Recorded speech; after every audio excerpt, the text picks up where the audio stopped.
Hi, everybody. Welcome to Busy Living Sober with Elizabeth Chance and Lia Weijts. Did I say it right, Lia? Yes, you did. Of a wellness revolution. I'm so excited, you guys, to have Lia here. You have no idea. But before we go into any of that, let's get a little of our house cleaning done. And we have to thank our sponsor, SoberLink. As a Busy Living Sober listener, you know that my mission is to eliminate the shame of addiction through open and honest communication. So how does one do that? Well, SoberLink is a remote alcohol monitoring system that allows you to rebuild trust by sharing your recovery with your support network in real time. As a monitor client, you'll have 2 to 3 opportunities a day to prove your sobriety to loved ones through a series of scheduled tests. Once you test, your identity is confirmed and your results are sent instantly to everyone in your support network, making it easier to rebuild trust and improve communication over time. To learn more about SoberLink, download the resource guides, tips for keeping busy living sober, or to request a $50 promo code. So go visit www.soberlink.com/BLS for busy living sober and check it out. It's a great, great device to help you on your road to recovery. Thanks again, SoberLink, for sponsoring us. Lia! Oh my gosh. Okay, so you guys, backstory. I always have to give you guys backstory. So I was in Amsterdam, as a lot of you know. And while I was there, I met with Lia and we went to do this podcast previously. And I thought I was recording it and I was doing it on a different app. And as we all know, I'm not that techie and it didn't work. So now we have to do it while she's in Amsterdam and I'm in America, which it would have been so much more fun if you saw us right next to each other, because I met Lia while I was taking at a wellness revolution, getting my health and wellness coaching training. And I'm telling you guys all this honestly. So I met Lia. You get a mentor when you go to school. And so my mentor was Lia. And I'm like, oh my God, how am I going to work with this lady? She's so organized and she's so serious. And she to me, seems German, even though she's not German, she's Dutch, but she seemed very strong and, just like A type personality. And we all know that I'm like, butterfly flying all over the place. And the longer I got to know Lia, the more I loved her. And she is like become just like she's my rock. And I really I continue to work with Lia since graduating. And if you're out there, everybody needs somebody, right? Lia, don't we all need somebody to have us Yes, on? of course we do. When life's getting tough, it's always nice when there's someone that holds your hand for a moment, let you go on and say, okay, and now let's go back to real life. And then you see everything again in a new way. And yeah, and it helps. It just helps to go further in life. And we all know life is not always easy. So yeah, it's good. And it was nice mentoring you in the wellness revolution because like Lizzie said, she was all over the place in the beginning. But now she's not anymore. She's very organized, very good coach. And yeah, I'm happy to see that. So I want to ask you something, if you have an opinion on this. Why do you think it's so hard for human beings to ask for help? yeah, I think there's a lot of things going on there. I am already I work with children a lot of times. I work with children and I work with families because in my background I was a therapist. Have 4 children had problems in developing their motor skills, for example, and I'm already for 7 years I'm coaching families with children that have troubles and in weight, in sleep, in addiction, in a lot of things. But when we grow up, we get so much messages, um, how you have to deal with things, what you're supposed to do, what you're not supposed to do, and also about help. You have to be doing it yourself. You have to be strong. You have to be not depending on others. So if you have that message for a long time in your life, then when you're an adult, it can be hard to ask for help. And often we feel also ashamed of emotions, because we all have emotions, but I'm not completely sure how it's in America. But here in the Netherlands, when you're in kindergarten, when you're in school, you're not so much allowed to express your emotions. So we're not not so good at it, let's say that. So if then something really difficult is happening, or it's too big for you, then you need to ask for help. And you're never used to doing that. So yeah, I think that's part of it. Shame also. Yeah. An ego. And I have to say, like, if you're out there listening, finding a coach or somebody to work with is a game changer. So Yeah. you spent so many years helping children that were, I know obesity is a big deal here in the United States, especially with children. I don't know if it's as, I know it's not as bad in Holland as it is here, Well, it's but getting worse here. it is. Yes, it is. It's growing. What do you attribute that to? Now I think there are more than one thing. One of the things that's really changed is the food.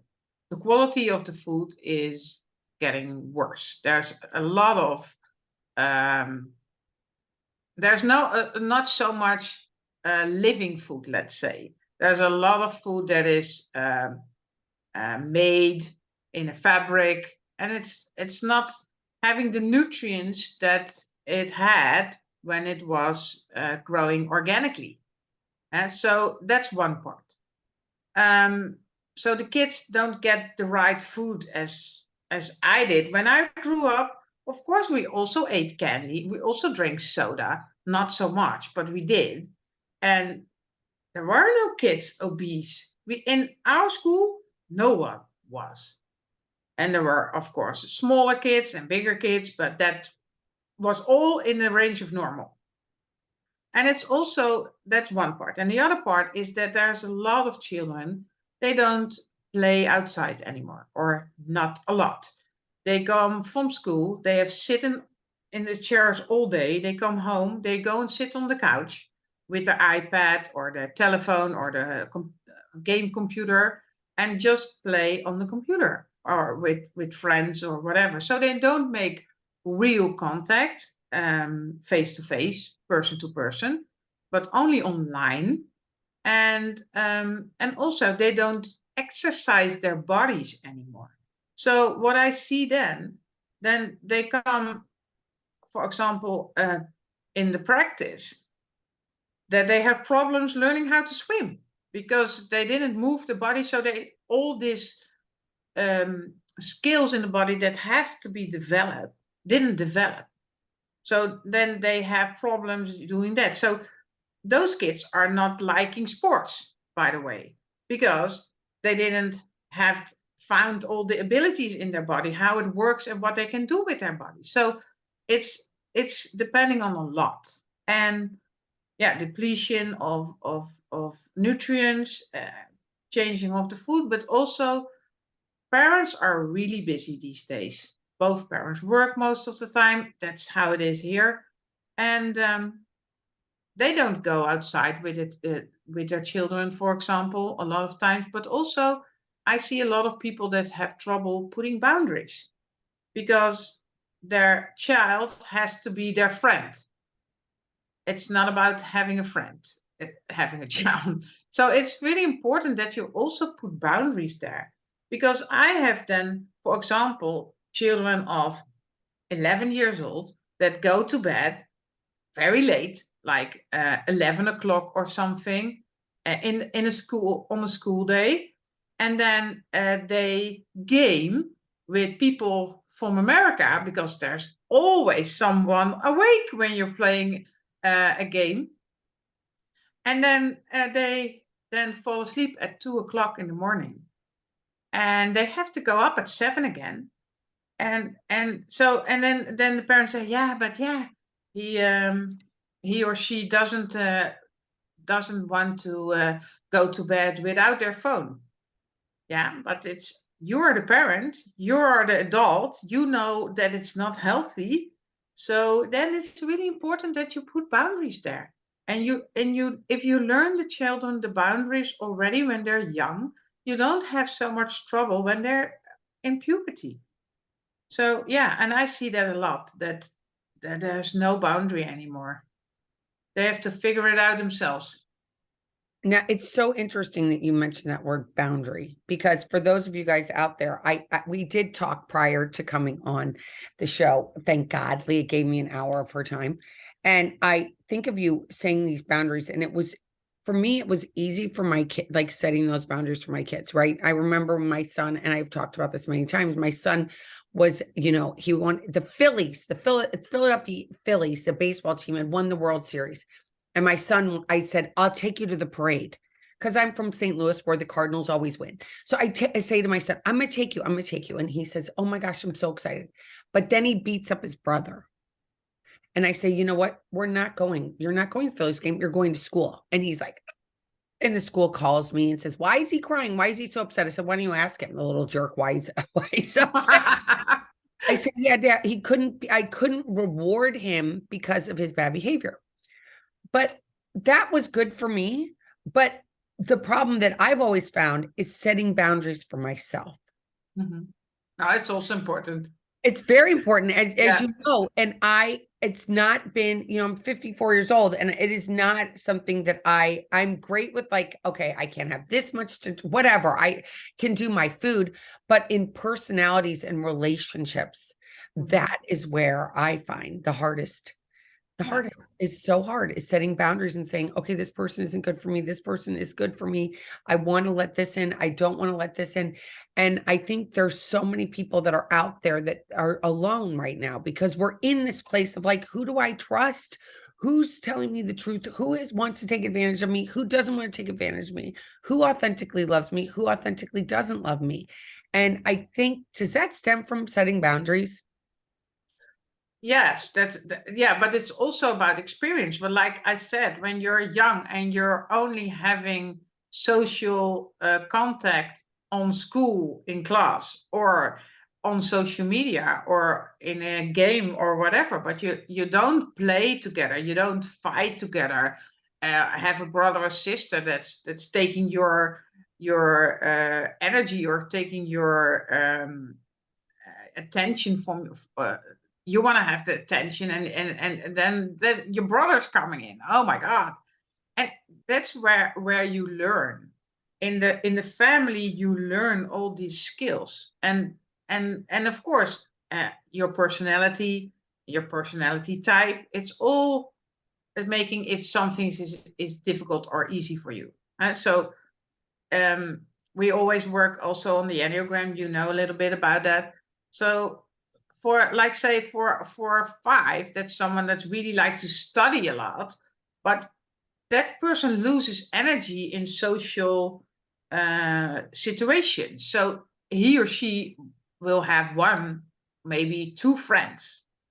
A 7 on the Enneagram is more the party type. Yes, it's not about trusting, it's about having fun. So that person will have a lot of friends and has no trouble going out there and having new people, and sometimes will be disappointed, so over the boundary maybe. So it's really depending on who you are, and if you're being hurt, for example, if you're being hurt in your trust and you have a relationship and you're being really hurt in trust, then it's difficult to trust again. So yeah, it can depend on a lot of things. And what I in my coaching, I have a lot of uh, families with like say mothers with puberty girls, for example. And the girls want to have their freedom, and the mothers have problems giving that freedom because it's about trusting and where do you go to and who's that person? I want to know and all that stuff. So it's about balancing that and putting boundaries as a parent. What do I find okay? What do I don't find good for you? but also in the relationship with the daughter, for example, but the daughter also with others, teach them what is then a boundary.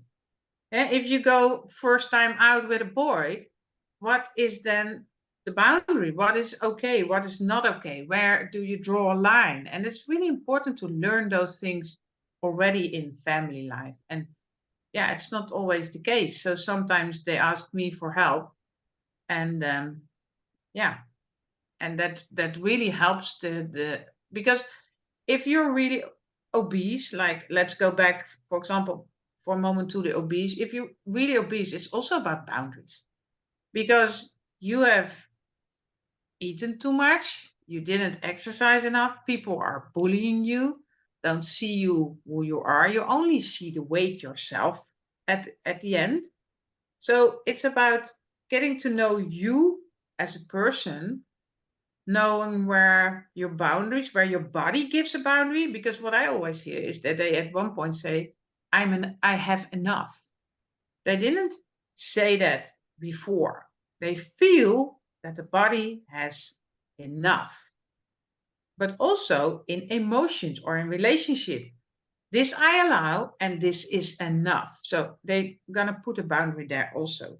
So yeah, it's not only about food, it's about a lot of things.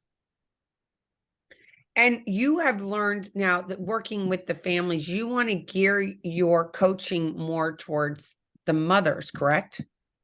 Yes, I'm changing my business a little bit because I work with when I work with the children, I also work with the mothers because it's not you can do only the kids because if the mother is making the meals, for example, when you're 8, it's not the kid that makes him so overweight. It's in the relationship in the family, and there's in the dynamics of the family there's something not going well.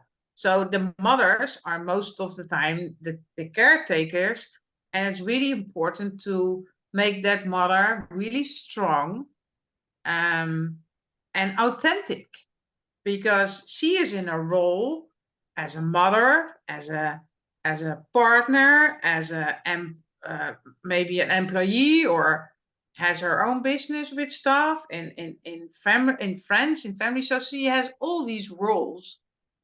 But who is she as herself? Who is she as a person? And if you make that strong again, that feeling inside, who am I as for me, who am I as Leah? And who are you as Elizabeth? And that if when it makes you really strong, then it's easier to take care of your kids in a way that you want. So putting the boundaries, putting the praises when they're doing well, how can you make that they're thrive in life because that's what you want for your kids. But how can you make that happen as a mother? It's all coming back to who are you as yourself. And yeah, so I'm working.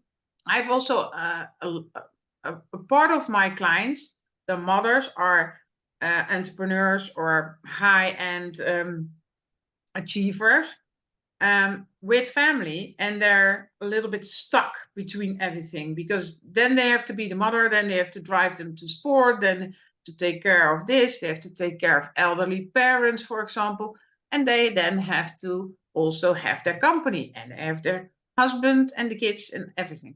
And it's spinning, and they don't know. They lost a little bit. Hmm, I don't like this. I don't want to be like this, but it's happened. So they ask me then always, how can I come back to myself again? So I'm making a program at the moment. I'm working on retreats, especially for these mothers, so that they can rejuvenate again and find themselves again, so that they are the mothers that they are wanting to be, and also taking care of everything and everyone, but also taking care of themselves. Because that's, I see more and more is being forgotten. The mothers are the last ones to take care of themselves. That's how they do it themselves. And this is so important because I work with so many moms, right? That's like majority of the people I work with are moms, as you know. And moms, as you just said, are the last people to go. And moms, for better or for worse, are the rulers of the house, right? I don't care. We know that the men are important, but women the mothers run the show. We delusion.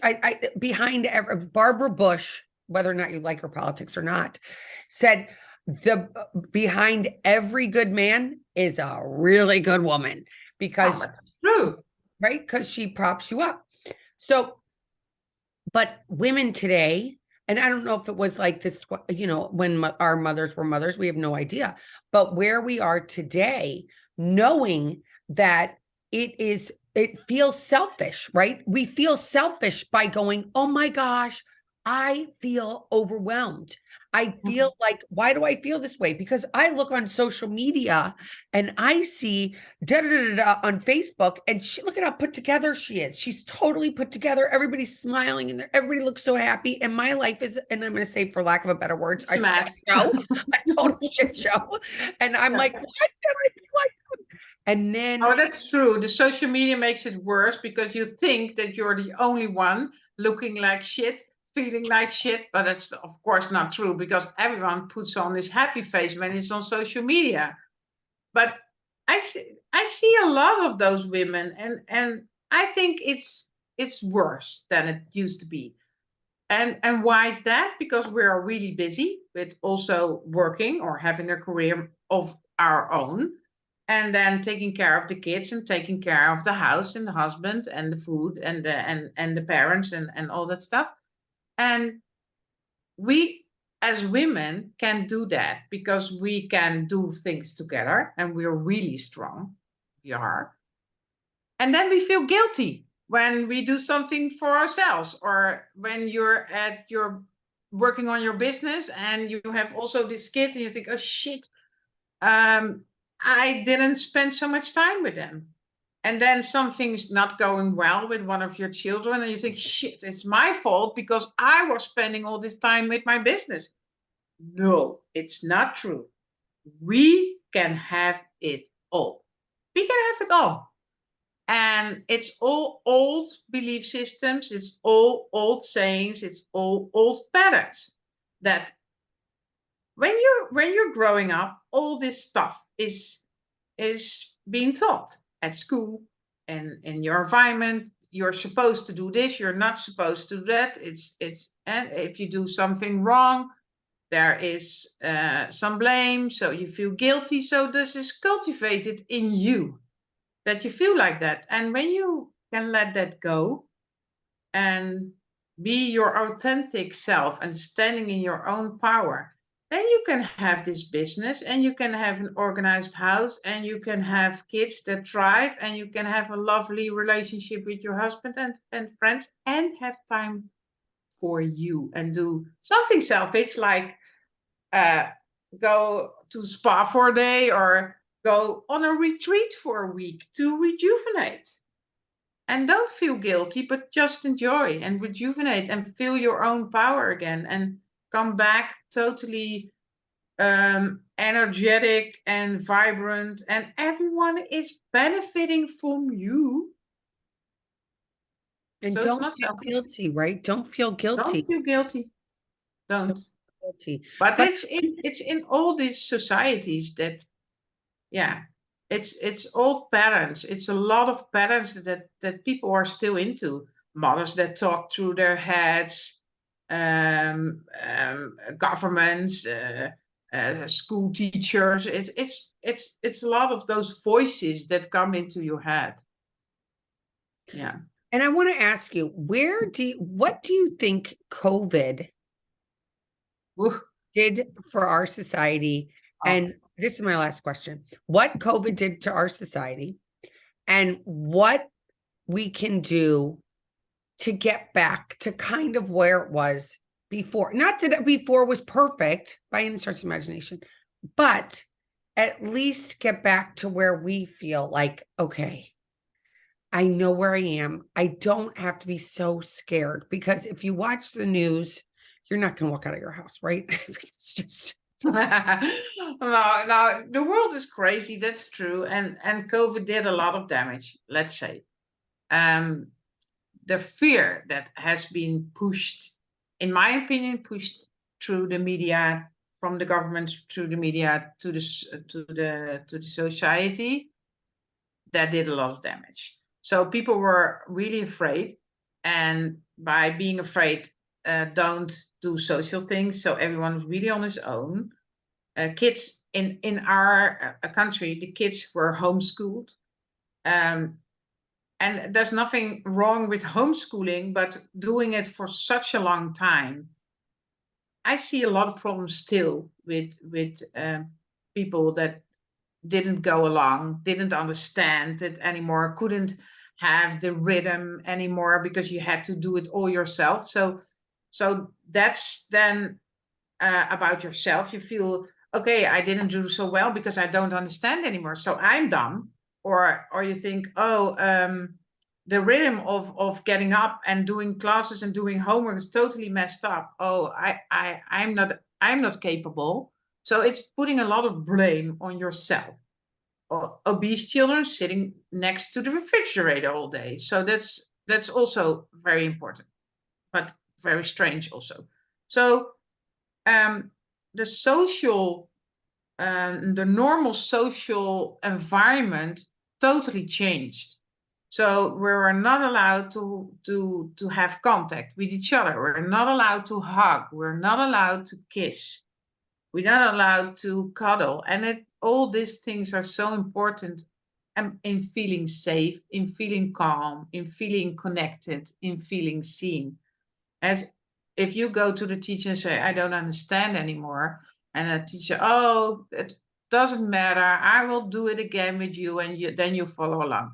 And it was gone. But that wasn't there. Everyone's sitting at home at the computer, so it didn't happen. Also, parents here were totally crazy. You have 4 kids, you have to work from your home. You have one of 2 years old running around. You have two with ADHD that have to do their home schooling on the kitchen table, and you have one upstairs that has to go and graduate online. So yeah, totally messed up. So there was also a lot of violence, a lot of alcohol. The alcoholism went up here also. Liquor stores weren't closed, and yeah, so now, and there was also different opinions. Of course, people thought about um, that all the vaccination was good, people thought it's not good. So there's all these opinions, and so it made society not in a nice and loving way. And we're still working on that to get it back. And I, even with my own friends, I noticed that it's sometimes difficult to get where you were very easily in conversations. You have to really take care of that it's not in a polarization, or that you still hear each other well, and that you have a nice contact. So yeah, changed a lot, and not in a good way. But I think we're never going back to where we were. Like, and what you asked, can we go back to? I don't think we can go back to that. But going back in a better way. Let's say that. Let's make it like let's make the world happier and more loving place, just by saying to someone, "Oh, you're doing well. Oh, you're doing well. I like you. Oh, shall I carry your groceries to your car? It can make a difference." So do something nice. And if you're doing something nice for someone else will do something nice for you. That's how it works out. So yeah, I it, think oh, life can be great, but it's still a little bit of need some work. Let's say that. Yeah.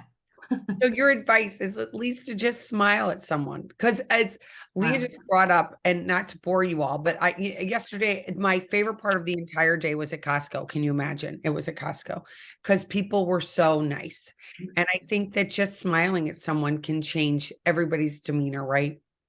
I wanna give one quick exercise, what we always train when we give our class in the Wellness Revolution. When you put a pencil in between your mouth, just do it for a second, like this. What is happening? What is happening is that your face is getting in a smile mode. So your muscles are in a smile mode.